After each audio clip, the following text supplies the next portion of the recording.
ભીમ સાહેબ જીવણ સાહેબના ગુરુ અને અમુક જીવણ સાહેબને શિખામણ આપી છે અને એક વાણી એની સરસ મને હાથમાં આવી છે ભીમ સાહેબની. પોતે પોતાની કહે, બેનીને કહે છે. આમાં બેની બેઠી છે એની કહે છે અને સામે બેની છે એની કહે છે. સુન લે સુખ માનનારી, મેં તો અજબ નામ પરવારી. अजब नाम है सबसे मोटा, सोज खोज संसारी. परापार में अपराम देखा, ऐसा है गिरधारी. सुन ले सुख माननारी, मैं तो यजब नाम परवारी. अकड़ बोम पर सकड़ साम है, गज गुणी का उदारी. सकड़ भम पर अकड़ साम है, गज गुणी का उदारी. गरज गगना प्रेम तत्व सु प्रेम. गरज गगना प्रेम तत्व सु हेत कर प्यारी. मैं तो यजब नाम परवारी. ध्यान तारा कर सतगुरु शब्दे, हद बेहद विचारी. सुरति करी ले 14 लोक आर पार दुनियारी. भीमदास तो किम के चरणे, भीमदास तो तिकम के चरणे. डगले डगले बलियारी, मैं तो अजब नाम परवारी. सुख सुन ले सुखमन नारी, मैं तो अजब नाम परवारी. सदगुरु पासे जाए એટલે એક આમાં નારી છે એની ઓળખાણ કરાવે. શંકર ભગવાનના 2 સ્વરૂપ બતાવ્યા છે એક મૂર્તિમાં, અડધી નારેશ્વર અડધી નારીશ્વર. એટલે આમાં એક 2 સ્વરૂપ છે, એક પુરુષનું છે અને એક સ્ત્રીનું છે. જીવણ સાહેબ દાસી ભાવે ભક્તિ કરી છે.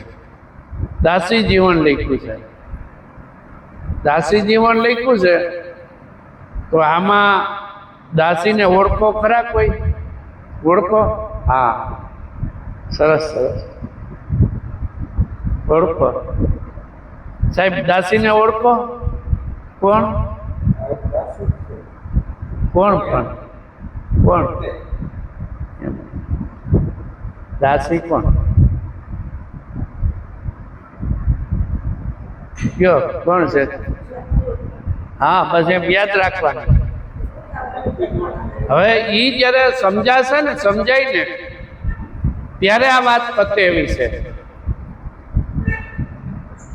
ભક્તિ એની જ કરવાની છે, બરોબર છે? અને એને જ કરવાની છે. એટલે એક પુરુષ એક સ્ત્રી. જય ગુરુ મહારાજ. એટલે કીધું છે કે સુન લે સુખમન નારી મેં તો અજબ નામ પર વારી. ઈ અજબ નામ ક્યું છે? સદગુરુ મહારાજે જે નામ આપ્યું છે એ અજબ છે, અજબ, જાણી ન શકે કોઈ એને. એવું નામ અજબ છે, એને કોઈ જાણી શકે? અને કદાચ કોઈ જાણ્યું હોય તો ધ્યાનમાં ન હોય. એ એવું અજબ નામ છે. ઈ નામ શંકર ભગવાને પાર્વતીને ઈ જ નામ આપ્યું હતું અને ઈ જ નામ આપણે પણ ઈ જ નામ શંકર ભગવાન શિવજી પાર્વતીને જ બોધ આપે છે કે નહીં? ત્યાં ઊભું રહેવાનું, એકદમ સમજાઈ જાય એવું. એટલે કીધું છે કે મેં તો અજબ નામ પર વારી. તો આપણે ક્યાં નામ ઉપર વારી જવાનું છે? અજબ નામ ઉપર. બસ એની ઉપર વારી જવાનું છે, બીજું કાંઈ કરવાનું નથી. ઈ અજબ નામ એવું છે કે એની ઉપર વારી જવાનું. અજબ નામ એ સબસે મોટા. જોયું કેટલું સરળતાથી એકદમ સમજાવી દીધું છે આપણને કે અજબ નામ એ સબસે મોટા. આ બધાયથી મોટામાં મોટું જો કોઈ હોય તો આ નામ છે. તો ઈ નામની ભક્તિ કઈ કરવી પડે? કાંઈ ન કરવું પડે. જે નામ આપણને સદગુરુ મહારાજ ઈ નામ આપે છે એ પોતાની યાદીમાંથી જાવું ન જોઈએ. જે હમણાં કીધું કે ભાઈ આ દાસી જીવન છે, તો એ દાસી કોને કહેવી એ આપણને પહેલા ખબર હોવી જોઈએ કે આમાં દાસી છે.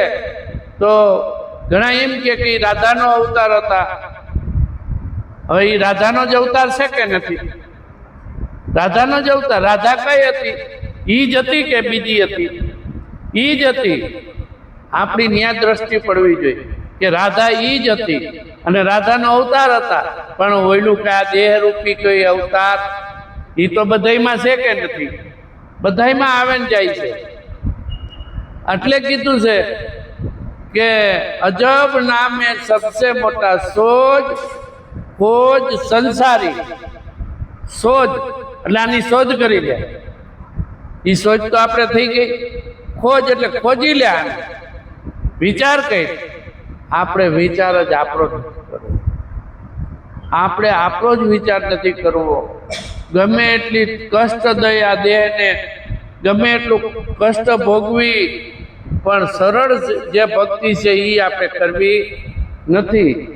આપણે તો મહેનત વાળી હોય ભક્તિ કરવી છે, પૈસા ખર્ચવા વાળી ભક્તિ કરવી છે. દોડીને હાલવાની. એક અમે આજે આવતા હતા તો આગળ પાથરતા હતા અને દંડવત કરતા કરતા ક્યાં જવાના છે ભગવાન જાણે. આપણને એમ થાય કે આમ ભગવાન મળશે? ભગવાન તો પોતાની પાસે છે અને આપણે ગોતીશી બાર. એટલે સોજ એટલે બરોબર વિચાર કરી લેવો. ખોજ એટલે ખોજી તો લીધું છે. સોજ ખોજ સંસારી. પછી કે પરાપાર અપરમ દેખા. પરાપાર હું કીધું છે? પરાની પાર. આ પરા વાણી આવે છે ને ઈથી પર. પરાપાર અપરમ દેખા ऐसा है गिरधारी. કેવા છે ગીરધારી? શેમાંય આવતા નથી હો. નથી વાણીમાં આવતા, નથી લખવામાં આવતા, નથી કોઈ આકારમાં આવતા, ક્યાંય આવતા નથી. પરાપાર અપરમ દેખા. તો એને જોયા કે નહીં? કેવી અદ્ભુત વાત છે, અદ્ભુત વાત છે કે જ્યાં પરાપાર છે કે ક્યાંય વાણી નથી, લખવામાં નથી આવતું, આકારમાં નથી આવતું, ત્યાં દ્રષ્ટિ સદગુરુ મહારાજે આપણી પહોંચાડી છે. જો તો ખરા, ત્યાં આપણી દ્રષ્ટિ પહોંચાડી છે. એ દ્રષ્ટિએ રહેવાનું છે. ભીમ સાહેબ કેવું સરસ મજાનું કહે છે. આ એક એક શબ્દ વિચારવા જેવા છે. એક એક શબ્દની અંદર મંથન કરવા જેવું છે. શબ્દ તો ઘણા લખ્યા છે, ઘણું બધું લખ્યું છે, પણ કરવાનું તો એક જ છે કે બીજું કંઈ? કે બીજું કંઈ કરવાનું છે? એટલા માટે કહે છે ફેરવી ફેરવીને કોકને આપણે મનાવવા હોય તો ફેરવી ફેરવીને પૂછી કે નહીં, એમ ફેરવી ફેરવીને વાણીમાં સંતોએ ત્યાં લઈ જવા માટે જ વાણી રચી છે. એના અનુભવમાંથી જેવું અનુભવ જાગ્યો એવું લખ્યું. ખાલી એક વાતમાં ભજન આપણે જીવણ સાહેબે લખી નાખ્યું કે ન જાણ્યું નીચ પંથી રાજા રામ કેળી વિધ રીતસા. એક ખાલી એમ કીધું કે એક મંદિર બનાવવું છે, એમાંથી આખી એક વાણી રચી નાખી. આ ખુદનો અનુભવ છે અને એ અનુભવ આપણે કરવાનો છે.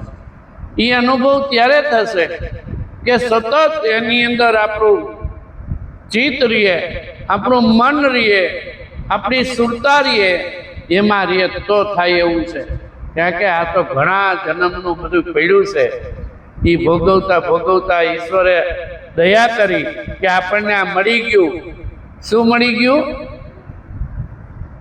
સબસે મોટા એ નામ મળી ગયું છે. મોટા મોટું નામ છે. એવું નામ છે કે એના વગર આ જગત હાલે નહીં. પણ જગતને ખરી ખબર નથી કે આ હું એના વગર કાંઈ કરી જ ન શકું. એટલે કીધું છે કે સકળ ભૌમ પર, આ સકળ ભૌમ પર અકળ શ્યામ હે છે કે નથી? બધી આ સકળ જે દેખાય એ સકળ ભૌમ છે, દેખાય એ સકળ ભૌમ છે. એમાં અકળ શ્યામ હે, એને કોઈ કડી ન શકે. આને કોઈ કડી શકે? આને કોઈ કડી ન શકે એવો અકળ શ્યામ હે. આવો શ્યામ છે. ઈ શ્યામના આપણને સદગુરુ મહારાજે દર્શન કરાવ્યા કે નહીં? ઈ શ્યામના જ આપણને સદગુરુ મહારાજે દર્શન કરાવ્યા છે. કર્તવ્યથી કોઈ ઈશ્વર મળે નહીં. મળે?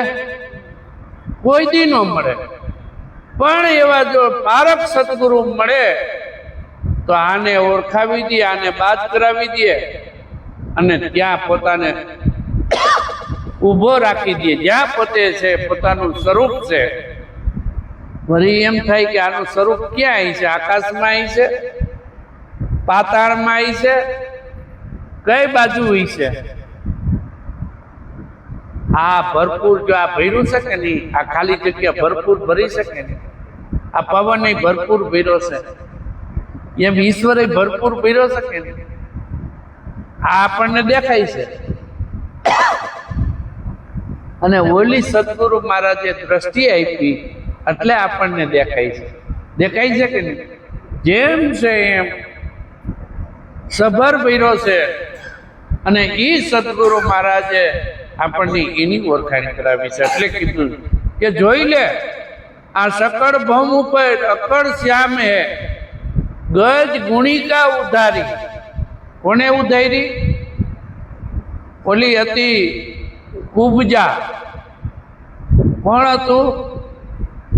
કુબજા હતી. આમાં કુબજા હતી કે નથી? અને સદગુરુ મહારાજ એમાંથી શું બનાવ્યું? રાધા બનાવી. તો રાધા બીજે ગોતવા જવી પડે? રાધા કૃષ્ણના દર્શન આમાં કરાવ્યા કે નહીં? એ રાધા છે એવો. અને રાધા અને કૃષ્ણના બેયના દર્શન આમાં કરાવ્યા છે કે નથી? લખ્યું છે મીરાએ સરસ. પણ આમાં ઉકલે કોને? નહીં તો રાધાની એની જ વાત છે હો. જે કુબજા હતી, 8 અંગ વાંકા હતા, એને સદગુરુમાં. પણ એમાં એવું છે, આપણા 8 અંગ વાંકા હતા ને સદગુરુ મહારાજે સીધા કરી દીધા. હે રાધા બનાવી દીધી. એટલે આ પાછી કુબજા થઈ જાય તેમાં કોનો વાંક? એમાં કુબજા પાછી થઈ જાય તો વાંક તો પોતાનો બીજા કોઈનો? પોતાનો, બીજા કોઈનો નહીં. જો આમાં ભક્તિ પોતાએ કરવાની છે. અને જે હાલ છે એ પાપ છે, જે ખાહે એ ધરાહે. સીધી વાત છે ને? બીજા કોઈની નથી, પોતાની જ ભક્તિ છે, કોઈની નથી. અને પોતાની ભક્તિમાં જ રહેવું. ગજ ગુણિકા ઉધારી. આનો ઉદ્ધાર સદગુરુ મહારાજે કર્યો. આમાં એક બેઠી હતી ને ગુણિકા, એને ઈ ગુણિકાની વાત છે હો. ગરજે ગગનના પ્રેમ તત્વ શું? આ ગગન ગરજી જ રહ્યું છે અને પ્રેમ વરસી જ રહ્યો છે. જો એક એક શબ્દની અંદર પ્રેમ વરસી જ રહ્યો છે, ગગન ગરજી રહ્યું છે. ગગન ગરજે પ્રેમ તત્વ શું? એક તત્વ જ જાણવાનું છે. શું જાણવાનું છે? એક ખાલી તત્વ જ સદગુરુ મહારાજ સમજાવે છે. એટલે કીધું ગરજે ગગના પ્રેમ હેત કર પ્યારી. તો પ્રેમ કરીને આ તત્વનું જે ગરજી રહ્યું, જે આકાશમાંથી આવી રહ્યું છે, એ તત્વને તું પ્રેમ કરી લે ને ભાઈ. પણ પ્રેમ થતો નથી હો. ધન્યવાદ છે કે આ એટલો સત્સંગથી જેને આમાં આનંદ આવે છે, મોજ આવે છે, એને મોજ આવે છે. એને મોજ આવે, આમાં કાયમી મોજ આવે. એટલે કીધું છે કે પ્રેમ તત્વ શું? આ પ્રેમ પ્રેમ તત્વ છે. નરસિંહ મહેતાએ કીધું કે ભણે નરસૈયો જેના દર્શન થકી કુળ 71 તાર્યા. આ એક તત્વના દર્શન કરે તો કુળ 71 તરી જાય. એના જેના ઘરમાં આ વાત આવે ને તો એના પિતૃનો ઉદ્ધાર થઈ જાય એમ કહે છે. એટલે કીધું છે કે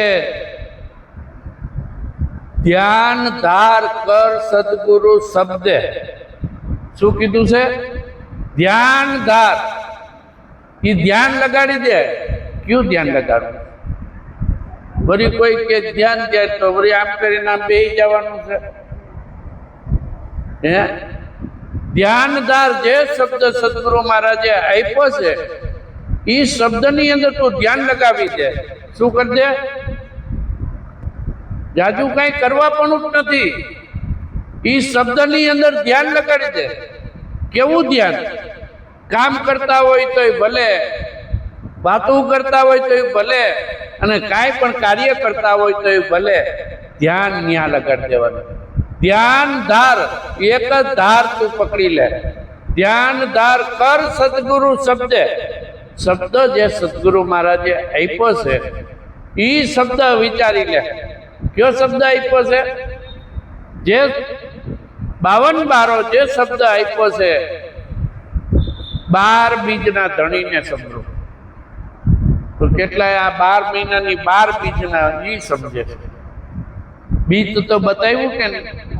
એ બીજ બારો જે છે એ ધણીને સમરું, એને સમરવાનું છે. બીજ બારો, બીજ છે એ પોતાનું સ્વરૂપ છે. બીજ બારો 12 બીજના ધણીને સમરું. એમ અહીં એમ કે છે કે ધ્યાનદાર કર સદગુરુ શબ્દે. ધ્યાનદાર કર સદગુરુ શબ્દે હદ બેહદ વિચારી. શું કરવાનું છે? કેટલે પહોંચાડ્યા છે જો કે હદમાં જે તમે આ હદ છે, આ જ્યાં દેખાય છે ત્યાં હદ છે, નથી દેખાતું ત્યાં બે હદ છે. બધામાં એક સરખો છે કે નહીં? હદ બે હદમાં બધે એક સરખો છે કે નહીં? ક્યાંય આઘા પાછો નથી. જ્યાં જોવો ત્યાં હદમાં જોવો કે બે હદમાં જોવો, જ્યાં જોવો ત્યાં એના દર્શન થાય કે નહીં? ચંદ્ર સૂર્ય એમાં છે કે નથી? નવલખ તારા એમાં છે કે નથી? બધું એમાં. તમે હદ બાર આવી જાવ તો એ જ છે, એના સિવાય કોઈ એની હદ જ નથી. હદ બારા જાવ તો હદ જ નથી. બે હદ, એની કોઈ હદ નહીં. અને હદમાં જોવો તો એ કહે છે કે હદ બેહદ વિચારી, વિચાર કરી લો કે અહીંયા જે ઊભા રહી ગયા, જ્યાં હદ બેહદમાં ઊભા રહી ગયા, વાણી આખી લખી છે પણ ઈશારો એક છે. તમે ગમે એવા શબ્દ આવે તો ઈશારો એક છે. જો ન્યા ઉપર રહેવાનું. સુરતી કરી લે 14 લોકમાં. પાછું કીધું ને, હદ બેહદ, પાછું સુરતી કરી લે 14 લોકમાં. આ 14 લોકમાં તું સુરતી કરી લે. એટલે 14 લોકમાં, એટલે તારી જ્યાં દ્રષ્ટિ પડે ત્યાં 14 લોક છે. જ્યાં દ્રષ્ટિ પડે ત્યાં, અને જ્યાં તું એમાં દ્રષ્ટિ લગાડી દે. જેમાં તમારી જે તમને ઈચ્છા થાય એ તમે નામ લ્યો એમાં છે કે નથી? જ્યાં તમારું દ્રશ્ય દેખો, જો દ્રષ્ટા, દ્રશ્ય અને દર્શન કેનું છે? પોતાનું. ગમે એટલા શબ્દ લેવો, ગમે ત્યાંથી વાણી, ગમે એટલી વાણી લેવો, પણ વાત એક જ કરે છો. ઈ વાતે એટલે કીધું છે કે સુખમન ઈ વાટે વળગી રહીએ, હે ઈ વાટે વળગી રહીએ. આ વાતમાં એક જ વાટે વળગવાનું છે, બીજી વાત બધી છોડી દેવાની છે. એટલે કીધું છે કે સુરતી કરી લે 14 લોકમાં, આર પાર ધૂન ન્યારી. જેમાં જોવો ત્યાં ધૂન એમાં વાગી રહી છે. જો આમાં ધૂન નું કીધું, પાછું ધૂન આવી. બોલો કેવું છે? આર પાર ધૂન ન્યારી. હવે અહીંયા દ્રષ્ટિ પડે તે થાય એવું છે.